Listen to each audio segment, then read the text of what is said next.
Good afternoon, everyone. Thank you so much for tuning in to this Aramaic word study. I hope you're enjoying it as much as I am, and I guess I will just the pleasure is all mine doing this because I just am thrilled to study this and glad to be able to share it with you. I also have been doing this in the Hebrew Bible and have a YouTube site for Hebrew word study too. Again, I don't want to push anything on anyone, but if you're interested in taking a look at it, I'll include that link in the email that goes out in case you're interested in that also. A little more able to um, offer more resources. Obviously, the Hebrew is many of you have been studying it. There's a lot more resources to go from, and a lot more teachers that can back up, the feelings that you have and the inspiration that you get. Where going forward here in the Aramaic, there's not as many resources to draw from. And again, I'm not trying to set myself up as a scholar by any means, but just to show you the joy I have as I go through and do these word studies and the enriching of God's word to me as I'm studying it. So I'm going to go ahead and share my screen. We are in Acts chapter 1 and moving very slowly, as you have noticed. We've made it through 2 verses. Now we're in verse 3, and it's just the amount you discover. Again, we're not in a race here. We're not trying to cover any ground. I'd rather go through and just research every word, working on the vocabulary a little bit, recognizing the words, starting to see the comparison on how some are similar in Hebrew, and it's all to learn. It's all to just draw closer. Remember, our goal is the Vahavta. And the Vahavta is to love the Lord thy God with all thy heart, soul, mind, and strength. And that's my main goal, and I pray it is yours also. So as we look in Acts chapter 1, you'll see I'm going to open up the chapter. Um, this is hyperlinked, so you can click on Acts chapter 1, and what you'll see is it comes up. Just going to do a little screen arranging here.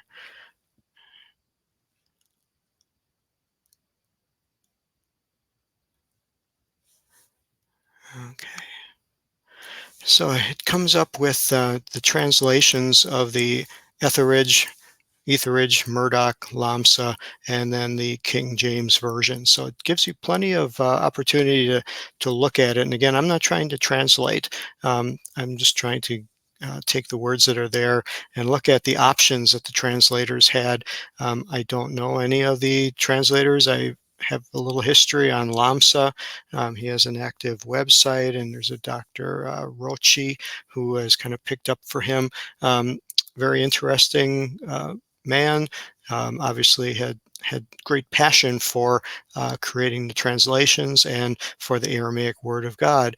But you'll see that they translated these very similar: to whom he'd showed himself alive after he had suffered with many signs. And that's as far as we're going to go today. The part and after he had suffered is a part that really jumped out at me as not flowing with the continuity. I actually saw here with the King James Version, they showed after his passion. Well, that's we know what Passion Week is. We identify with what his passion was, but that's our church traditions that make us feel that way. That's the teachings of the church throughout the centuries, that we know what Passion Week is, and we have that identification. Well, I want to try to push that aside and try to look at what the Aramaic text and the background of the Targumims and the Aramaic history kind of gives us, to see if we have the right understanding. Is it suffered? Is it passion? Is it something maybe different? So giving you a little teaser here. Hopefully we'll get through this in time. So the first part, Hanun, is translated as that. It's a pronoun. We're just going to take a look at what that has to show us in the Dukrana. It's kind of interesting how these words bring in the pronouns and have the endings, you'll learn that, the masculine plural of the un on the end, you'll get used to that. It's very similar to what we learn in Hebrew. Nothing really has changed there. But what I find interesting on this Hanun is that it has to it has the reference for humans, that there's a distinction between, you call something a this or a that or a thing, um, whether it's inanimate or animate, meaning human or non-human. We don't always distinguish that, but the Aramaic seems to here. And so this word Hanun has a reference to humans, to a human topic rather than a non-human topic. And I like that. That obviously fits in well with, what we're trying to study here. And then we get to the word Hanun Daf, which is known as also. It's just a participle, but it does, anytime I see the dalet in front, we know that that can be of, um, it's one of those, it's like having a lamed in front in the Hebrew. So it always causes my attention when I see a word that begins with the dalet. I always want to take a look at that. So we're going to just pop that one open and see if there's anything here. We see the root does not have the dalet in front of it. It's just the aleph and the pay. And again, forgive me, I'm going to be using the Hebrew alphabet names here, knowing that, we'll make the switch once you get comfortable with it. We're all newbies trying to get through here. So the expression for daf, if we look at it, that it's of, or maybe is pointing to the definite article coming up, but we really don't know here. I'm sure there are scholars who do, but again, finding kind of interesting. It's even. It's pretty much what we would have expected. Also fits very well. So the word that stuck out to me is chavi. It's got the hate, the vav, and then the hirik underneath, and then the yod to give it that little extra sound. So we're going to open that one up. This one was interesting because it is in a intensive form. Remember, we're using the initials of the D for intensive, the G for the generic. So the G would be similar to the cal form. The D would be similar to the PL form. And the reason we're doing that is because in the Aramaic, it gets a little confusing to go between pe'al, which is the equivalent of the cal, and pa'el, which is the equivalent of the PL. So let's obviously I wasn't the only one confused by that, and that's why if we look down here in the Dukrana, you'll see the prefixes of the G and the D to give us the, what I just say is G is the general and D is demonstrative, or somewhat of a and again, those aren't their determinations of it. It's just mine to help me remember. When I see D, it's a direct and it's an intensive. So what's interesting here for this word that's just translated as show, um, under the more intensive form, you can say it's an announcement. Okay, well, that definitely takes show, or to present, kicks it up a notch, makes it a little bit more intensive. But what I really liked here was to reveal previously unknown information. And of course, that fits with the context of the verse perfectly, of Jesus showing himself risen from the dead, revealing previously unknown information. No one had ever done that before under their own power. Many people didn't even know it was possible. And, the beauty of the resurrection and the 40 days that he showed himself upon the earth, and we'll see it later, up to 500 witnesses, 500 people saw him. Definitely confirmed that this was revealing previously unknown information. And so that really kicked this up a notch for me and enhanced that understanding of just showed himself. It was much more than just showing. This was a spectacular Broadway show-stopping production beyond anything that has ever been seen on this earth or in heaven or in earth before, as he was revealing himself as part of for the resurrection. So that was an interesting one. We're going to look at lehun, um, which is a kind of a cool word. It's got the lamed preposition in front of it again. It doesn't break that out, but you will see when you look at the vocalized hanun, again, it flows in with the plural um, forms that we have. And so looking at this breakdown, um, it somewhat makes it a stronger degree. It can be used in as where, as an interrogative, to such a degree. And I really like that understanding of to such as a degree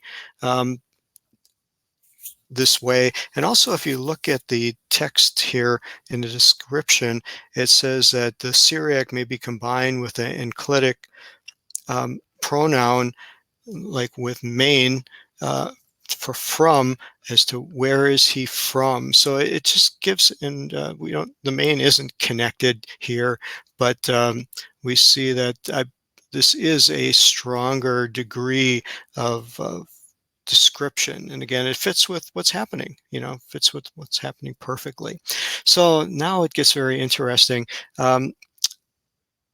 The translations here showed himself alive. Pretty much everybody has taken that course of showed himself alive, but those of us who have studied the Hebrew, you're going to see a very familiar word here. You're going to see nephesh, and you're going to see chai.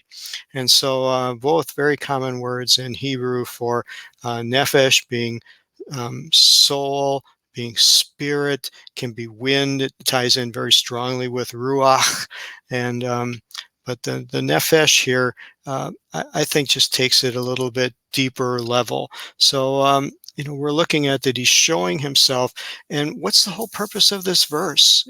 To present himself, to reveal himself in what form, in what fashion?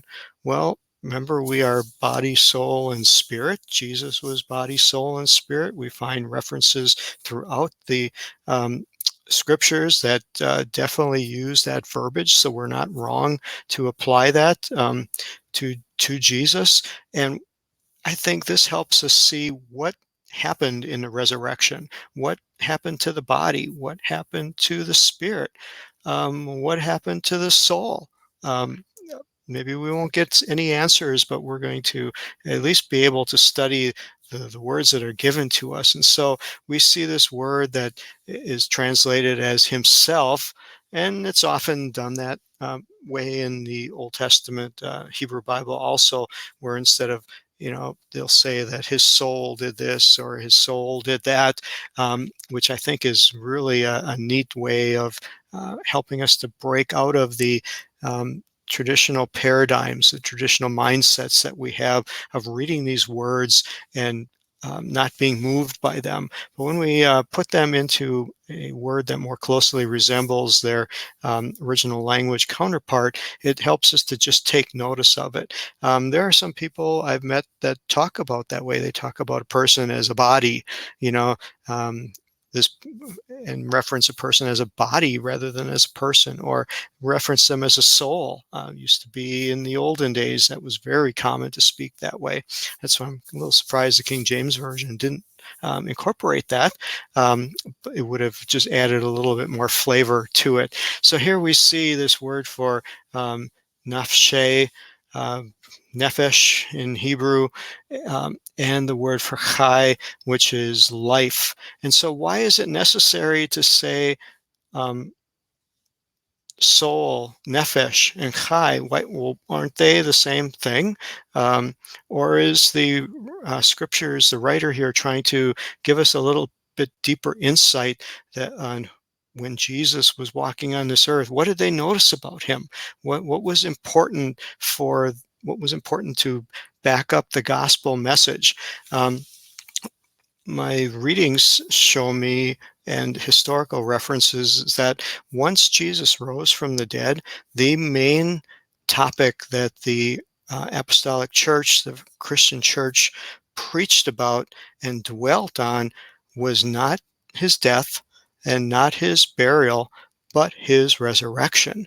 It was only later, after the time of the apostles passed and the church moved into some different realms, and the different councils began to uh, develop creeds, and things started changing a little bit. Only then was the death and the burial really somewhat exemplified, or brought more in the forefront, and became part of more of the doctrines and dogmas, which of course didn't exist in the beginning. But some of our church history tells us that the apostles only talked about his resurrection.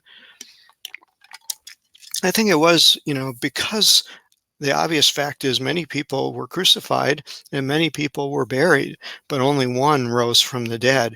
And it was not their wish to bring attention to the part of the death and the part of the burial, but they wanted to focus on the resurrection. They wanted to focus on what was really happening, that mattered to people, that mattered in their lives, that Jesus rose again from the dead. And so I think if we look at these verses with this mindset of the nephesh and the chai, that the spirit and the body um, were there for them to see, for them to touch, for them to feel. The personality, this wasn't somebody, different. It didn't take on a different form. They recognized Jesus when he allowed them to. Again, that was a whole nother topic of his ability to sort of disguise himself. But when they met him, they recognized his attitude, his spirit, the things that made him a person, his nephesh. Um, they recognized that, and that's what was brought back to this body again. The body, yes, was resurrected, but the spirit inside was still that Jesus that they knew and loved, that they formed the bond with. His personality came out. He didn't have an altered personality that made him unrecognizable. And it's with that thought that I want to look at these next verses here of the Batar and the Dakash. This Dakash is the one that I really wanted to dig into here, of just debunking this a little bit. And first of all, if this was really talking about suffering, as some of the translations say, I would have thought to have seen it in an intensive form. It is not in an intensive form. It's in the standard lexicon form with no intensivity, if that's a word, put to it. So it doesn't seem to be flowing with the same emphasis as the nephesh and the bringing together of he showed himself. Because why would you talk about showing yourself and Jesus is alive, Jesus is risen? Oh, by the way, yeah, he suffered. It just doesn't fit. That's where I think that King James had it a little bit closer when we look at Takash, and we see that it relates more towards an intensity in passion.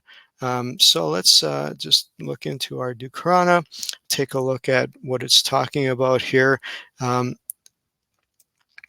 Again, looking at this description that's here, it talks about uh, things that don't seem to be fitting this word of suffer. So here we go down a little bit more, that this was a sign, this was a miracle.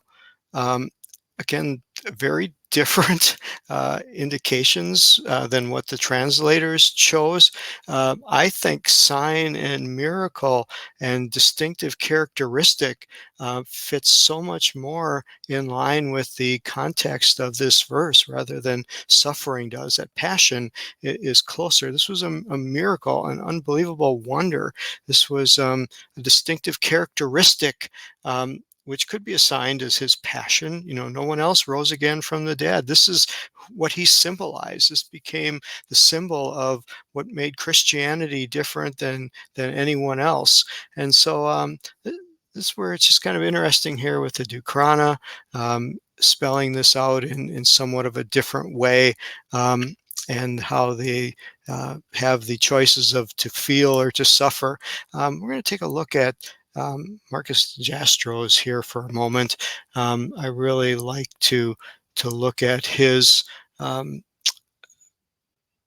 illustrations that he brings out from the Targumim, which is the Aramaic writings um, at the turn of the millennial here, and it just gives us a little bit of a history. So what we're looking up is the chet and the sheen, and so we see that here on the left side, it means to suffer, but it also uses the word predestination. I think that is pretty cool, and I'm going to take that and see how that fits into our reading of here.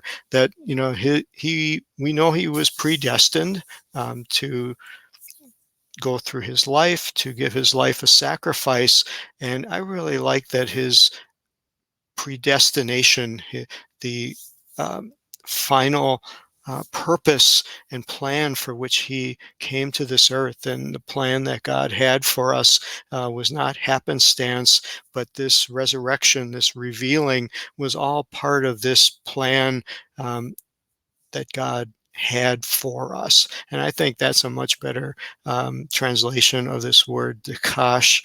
Again, it's got the Dalet in front of it.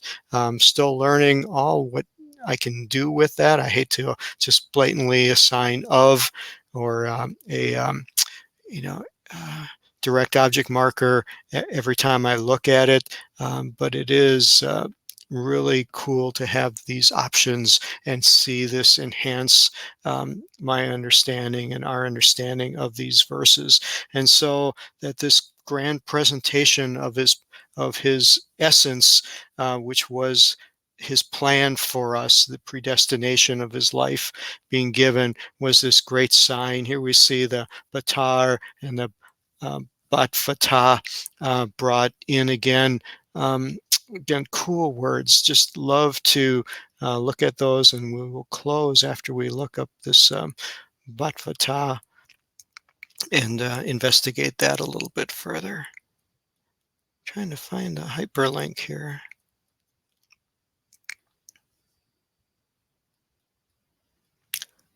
This one may be one that isn't. Oh, here we go. Again, I'm trying to fix that in the newest versions here. So here we have the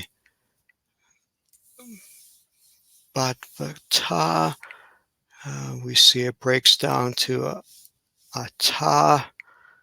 Um, Again, it is a noun, and it has the preposition in front to be in or with. That is the bait, very identical to in the Hebrew.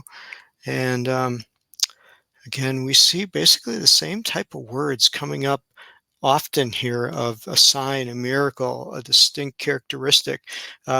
This is going to take a little bit more study as we look how this is linked to the Dakash and the Bat Fatah, because they are really referencing very, very similar things.